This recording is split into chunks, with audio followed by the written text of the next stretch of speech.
Assalamualaikum warahmatullahi wabarakatuh.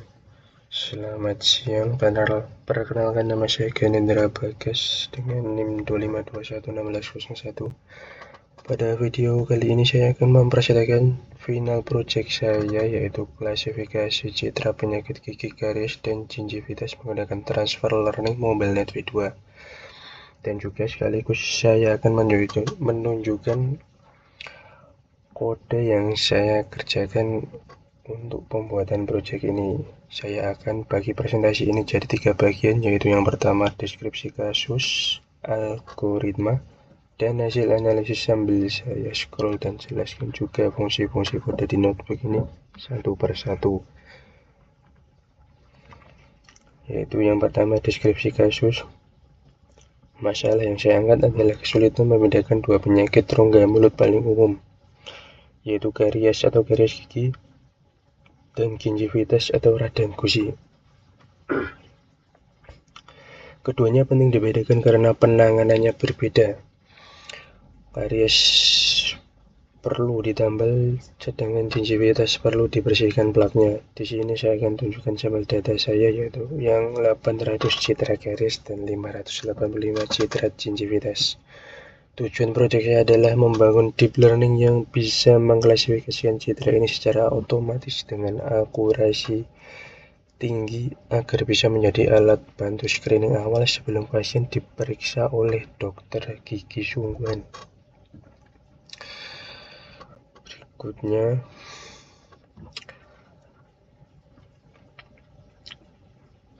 konfigurasi terpusat ini adalah algoritma yang digunakan.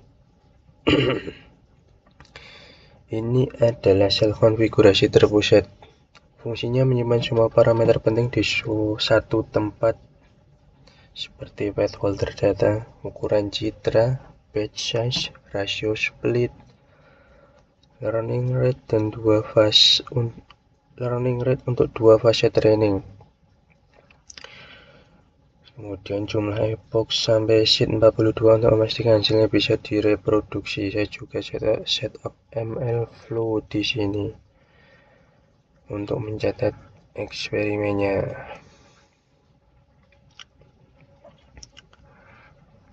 Yang ini import library. Ini shell import library TensorFlow dan keras untuk membangun model, Scheduler untuk split data, dan evaluasi metrik. MLflow untuk tracking eksperimen, serta NumPy-Pandas, Matplotlib untuk pengolahan dan visualisasi data. Semuanya ada di sini. Kemudian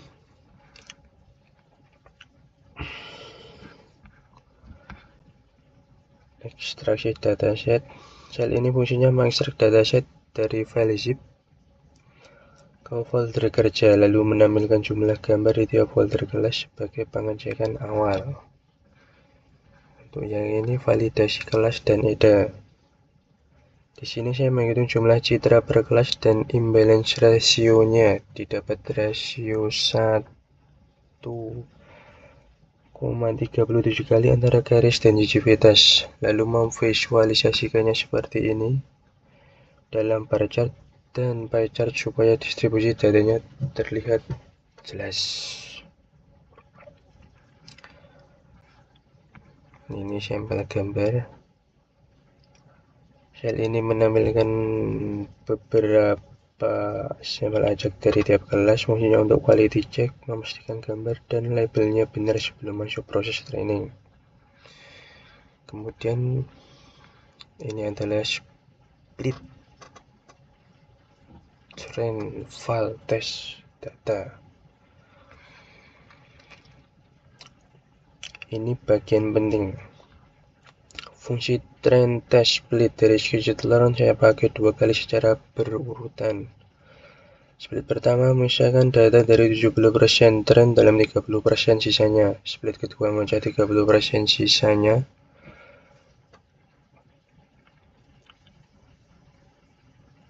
Dan itu menjadi data validation dan tes masing-masing 15%. Saya pakai random state yang sama, yaitu sheet 42.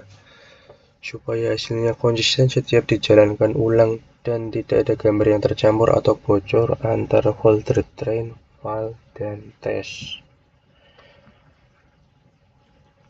Untuk yang ini data pipeline.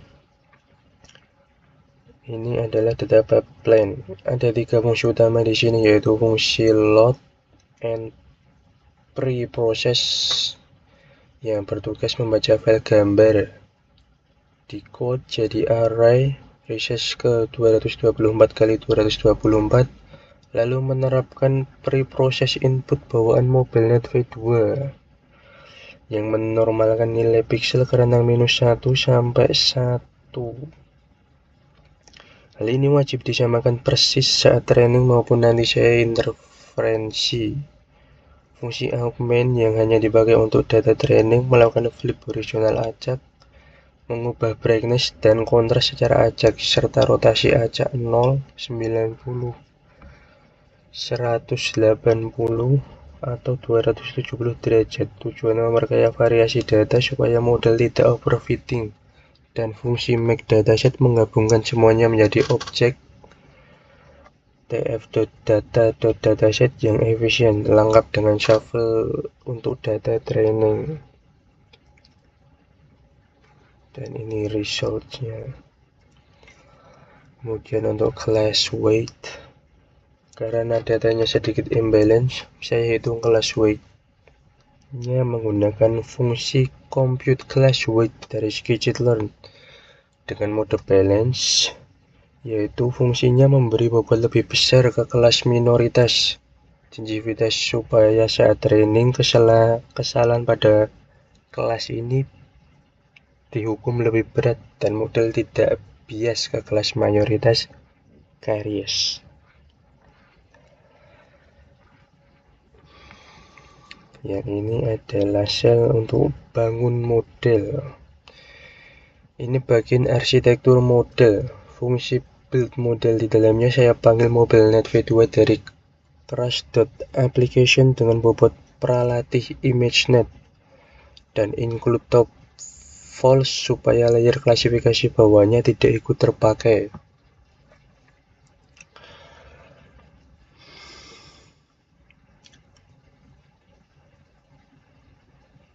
Saya ganti dengan klasifikasi saya sendiri. Base model ini saya bekukan dulu. Base.trainable false untuk fase 1. Setelah itu saya tambahkan global average pooling 2D untuk meringkas fitur map jadi satu vektor. Lalu dense 128 unit, batch normalization, aktivasi relu, dan dropout 0,4 untuk mencegah overfitting. Terakhir dense 1 unit dengan aktivasi sigmoid sebagai output. Kerja ini klasifikasi biner. Total parameternya sekitar 2,4 juta. Tapi yang trainable di fase 1 cuma sekitar 164.000. Atau 6,8% saja, sisanya bobot ImageNet yang dibekukan.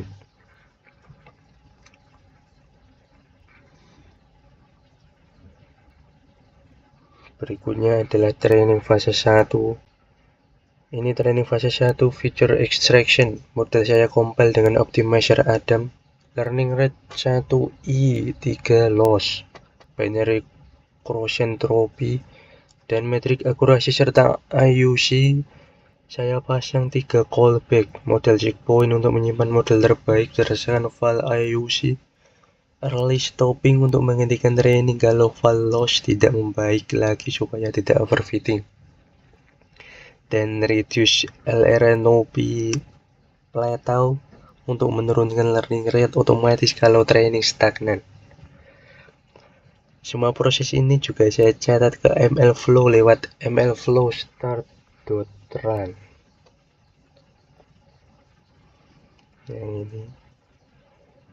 Kemudian training fase 2. Yang fase 2 ini adalah fine tuning. Saya buka kembali base model trainable true, tapi hanya 30 layer terakhir yang benar-benar dilatih ulang. Sisanya tetap dibekukan. Model dikompil ulang dengan learning rate jauh lebih kecil, 1E5, supaya bobot yang sudah bagus dari ImageNet hanya disesuaikan halus ke domain Gigi, tidak dirusak, dan callback yang sama saya pasang lagi di fase ini.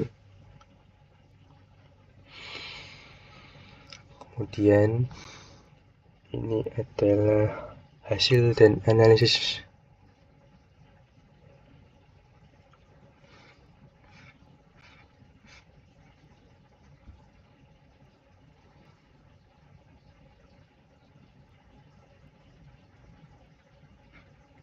plot training history. Sekarang bagian hasil. Fungsi merge history menggabungkan riwayat training fase 1 dan fase 2 jadi satu.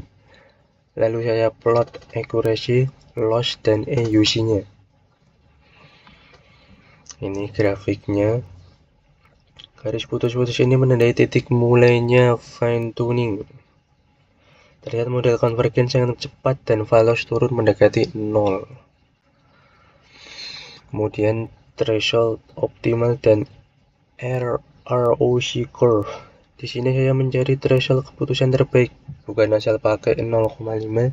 Saya loop nilai threshold dari 0,1 sampai 0,9. Hitung classification report di tiap nilai dan ambil yang menghasilkan weighted advanced score tertinggi dari validation set saja. Test set belum satu sama sekali di tahap ini. Hasilnya threshold terbaik ada di 0,10. Ini kurva ROC-nya ya, divalidasi set dengan AUC 1,0000.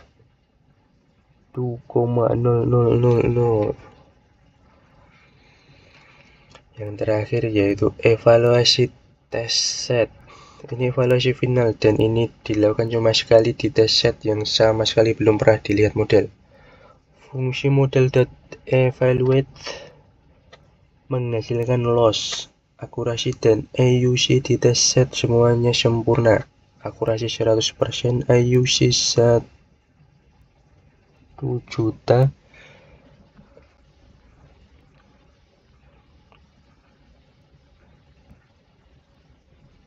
Ini 1 juta akurasi. Ini confusion metricnya. Ini confusion metricnya dari fungsi confusion matrix Skitlearn. Seluruh 120 citra garis dan 88 citra gingivitas diprediksi benar semua. Tidak ada kesalahan. Ini classification report. Dan semuanya menunjukkan tepat. Precision recall advanced score semua bernilai 1 juta untuk kedua kelas.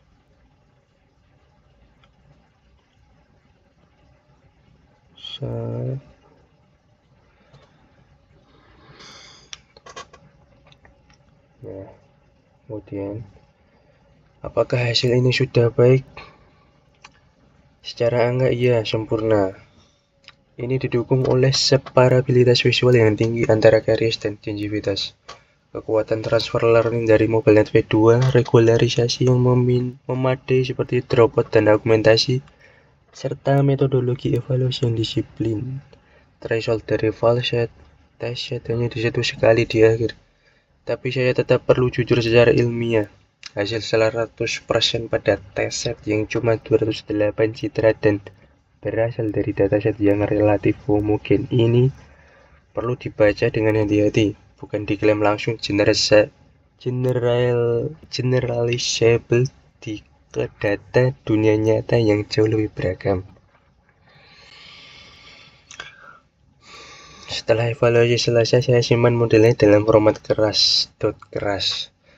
Dan metadata seperti mapping kelas, ukuran citra, dan threshold optimal saya simpan dalam file metadata.json supaya model ini bisa dipakai ulang kapan saja tanpa perlu training dari awal lagi.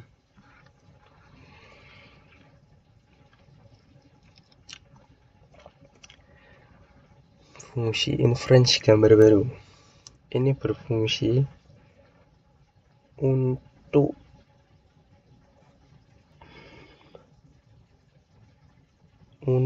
memprediksi satu gambar baru dan predict filter untuk memprediksi banyak gambar sekaligus dan menyimpan hasilnya ke CSV.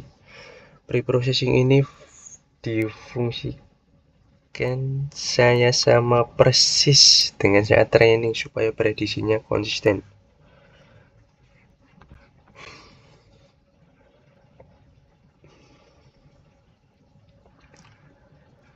Kemudian saya ingin share beberapa insight yang saya dapat. Transfer learning sangat efektif untuk data medis yang terbatas. Threshold tuning penting untuk meminimalkan false negatif dan disiplin metodologi sama pentingnya dengan pemilihan arsitektur.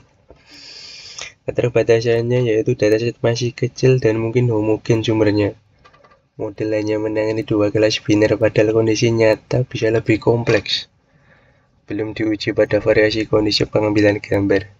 Bersifat black box tanpa penjelasan visual seperti GradCam dan tetap harus diposisikan sebagai alat bantu screening, bukan pengganti diagnosis dokter gigi.